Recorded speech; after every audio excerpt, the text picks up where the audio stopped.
TV 9 का digital platform आप देख रहे हैं। पंजाब में चुनाव जो है वो 7वें दौर में होंगे और 1 जून को जो कि चुनाव होने जा रहे हैं। लेकिन पंजाब में किस तरीके की तैयारी है इलेक्शन कमीशन की तरफ से, क्योंकि हिदायतें जारी कर दी गई हैं, लेकिन कभी 2 महीने का समय ज़रूर है, लेकिन नज़र जो है वो पहले ही रखी जाती है। हमारे साथ बात करने के लिए चीफ इलेक्टोरल ऑफिसर मौजूद हैं, उनसे जानते हैं। सर, पहले तो आपका बहुत-बहुत स्वागत है टीवी 9 पे। किस तरीके की तैयारी है सर?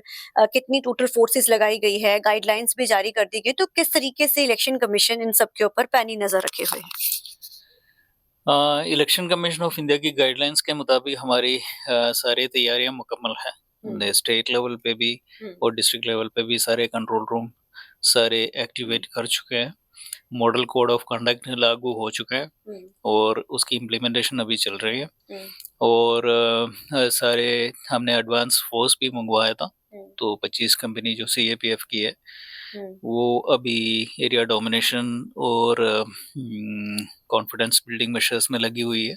तो बाकी डिस्ट्रिक्ट लेवल पे भी हमारे लेवल पे भी सारी तैयारियां मुकम्मल हैं। सर, आमतौर के ऊपर जब भी इलेक्शंस होते हैं तो वायलेशन ना उसको लेके गाड़ियां जो सीसीटीवी वाली होती है वो सारे एरियाज में भेजी जाती है। 13 लोकसभा हाउस में भेजी जाएगी। इसके साथ टोटल सीसीटीवीज कितने लगाए गए हैं, फोर्सेस कितनी तैनात की गई हैं, क्योंकि ये मेजर चीजें होती हैं जो सबके ऊपर पैनी नजर रखती हैं। तो इलेक्शन कमीशन ऑफ इंडिया जब अनाउंसमेंट करता है उसके हम्म। इमीडिएटली बाद मॉडल कोड ऑफ कंडक्ट लागू हो जाता है। हम्म। तो उसकी इम्प्लीमेंटेशन के लिए हमने इंस्ट्रक्शंस सारे डिपार्टमेंट्स जितने हम्म। भी स्टेक होल्डर्स है, हम्म। पॉलिटिकल पार्टीज है, गवर्नमेंट डिपार्टमेंट्स है, हम्म। फील्ड फंक्शनरीज हैं, हम्म। पॉलिटिशियंस है, पॉलिटिशियंस को भी हमने ट्रेन किया हुआ है। तो उनको सारे गाइडलाइंस है वो इम्प्लीमेंटेशन के लिए भेज चुके हैं। वो हम्म। हम यहाँ से मॉनिटर कर रहे हैं कि हम्म। कितनी वायलेशंस वगैरह हो रही है या हम्म। कोई हमने कार्रवाई करना है। हम्म। तो इसके अलावा सी विजिल ऐप है जो इलेक्शन कमीशन ऑफ इंडिया की ऐप है। हम्म। उसमें ऑनलाइन रिपोर्टिंग होता है। कोई भी वायलेशन हम्म। एमसीसी की है वो उसकी ऑनलाइन रिपोर्टिंग होता है। तो कोई हम्म। भी वोटर्स हैं जिनकी जो समझता है कि कोई हम्म। एमसीसी की कोई वायलेशन हो रहे हैं तो वो अपनी immediately C vigil app through hmm. Reporting कर सकता है। उसकी कार्रवाई जो है 100 मिनट्स के अंदर अंदर हम हम्म। करते हैं। और उसके अलावा बाकी भी हमने सीसीटीवीज़ हम्म। जो है हम्म। अलग-अलग जगह पे लगाए हुए हैं। और उसके अलावा फ्लाइंग स्क्वाड, स्टैटिक हम्म। सर्वेलेंस टीम्स वगैरह जो हम्म। भी एक्सपेंडिचर मॉनिटरिंग टीम्स है, वो भी एक्टिवेट कर चुके हैं। उसकी मॉनिटरिंग भी यहाँ से स्टेट कंट्रोल रूम से हम्म। और डिस्ट्रिक्ट कंट्रोल रूम से दोनों मॉनिटर किया जा रहा है। हुँ। सर, अब तक हालाँकि अभी कोड लगे हुए ज़्यादा दिन नहीं हुए, तो कोई शिकायतें, क्योंकि जैसे-जैसे समय आगे बढ़ता है तो शिकायतें जो है पॉलिटिकल पार्टीज़ की आम तौर पे आती हैं। तो कोई स्पेसिफिक अभी तक शिकायत आई कि वायलेशन की जा रही है? हालाँकि अभी तो रैलियों के दौर शुरू अभी होने हैं, और इसी के साथ जुड़ा सवाल है कि क्या जब रैलियाँ शुरू होंगी उसके लिए भी कोई गाइडलाइंस जारी की जाएँगी आप लोगों की तरफ से? अभी तक जो जितने भी कंप्लेंट्स तो नॉर्मली आते हुँ। रहते हैं, हुँ। माइनर कंप्लेंट्स आते रहते हैं। हुँ। अभी तक सी विजिल में भी हमारे पास हुँ। ऑलमोस्ट 100 के आसपास हुँ। कंप्लेंट ऑलरेडी आ चुके हैं। हुँ। उसमें कार्रवाई भी हो चुके हुँ। हैं। माइनर कंप्लेंट्स ही है, ज़्यादा सीरियस कंप्लेंट्स तो हमारे पास अभी तक आया नहीं है। हुँ। और जो पॉलिटिकल रैलीज़ वगैरह है हुँ। उनको परमिशन लेना पड़ता है गाइडलाइंस के मुताबिक। और हुँ। कोई भी वायलेशन होता है स्पीच में, कोई हुँ। भाषण में कोई हुँ। अगेंस्ट एमसीसी के अगेंस्ट होता है, हुँ।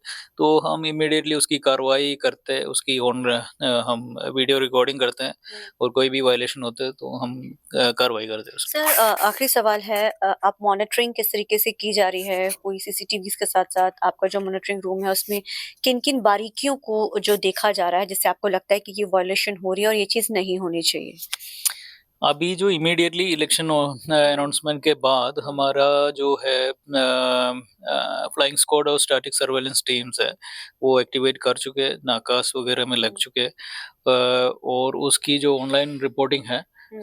यहाँ से कंट्रोल रूम से मॉनिटर हम करते हैं। कोई भी वायलेशन होता है हुँ। तो इमीडिएटली उसकी कार्रवाई चलता है। उसके अलावा पोलिंग डे के ऊपर हम हुँ। वेबकास्टिंग करते हैं, पोलिंग हुँ। स्टेशंस में कोई वायलेशन ना हो जाए, तो हुँ। वो इस बार 100% हम वेबकास्टिंग भी कर रहे हैं। हुँ। और उसमें यहाँ से डिस्ट्रिक्ट लेवल पे भी, डिस्ट्रिक्ट कंट्रोल रूम हुँ। से भी, स्टेट कंट्रोल रूम से भी हुँ।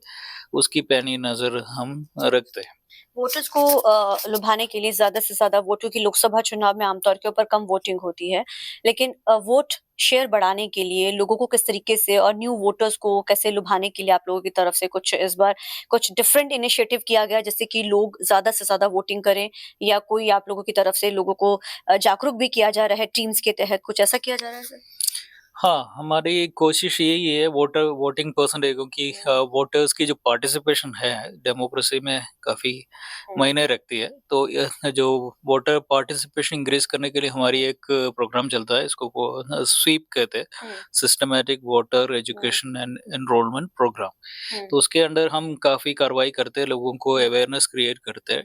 तो हमारी कोशिश यही है कि इस बार 70% से ऊपर हुँ, जो है वोटिंग आ जाए, तो हुँ, उसकी सारी कोशिश है। नॉर्मली लोकसभा इलेक्शन में क थोड़ा कम होता है वो hmm, voting percentage compare to assembly election. Hmm. But इस बार यही कोशिश है हमारी कि 70% से ऊपर वोटिंग परसेंटेज आ जाए। Thank you so much sir. तो ये थे हमारे साथ बात करने के लिए चीफ इलेक्टोरल ऑफिसर जिन्होंने जानकारी दी कि वायलेशन जो करेगा उसके खिलाफ सख्त कार्रवाई की जाएगी और पैनी नज़र जो है वो यहाँ पे रूम जो बनाया गया हम दर्शकों को वो भी दिखाएँगे कि किस तरीके से वहाँ पे मॉनिटरिंग की जा रही है और तमाम हर जो वोटर के ऊपर और जो वोट जो इस बार कास्ट करने आएँगे लोगों को लुभाने के लिए भी कई तरह की जो चीज़ें हैं वो चलाई जा रही हैं। कैमरामैन अलजिंदर के साथ टीवी 9 के लिए चंडीगढ़ से अमनप्रीत कौर।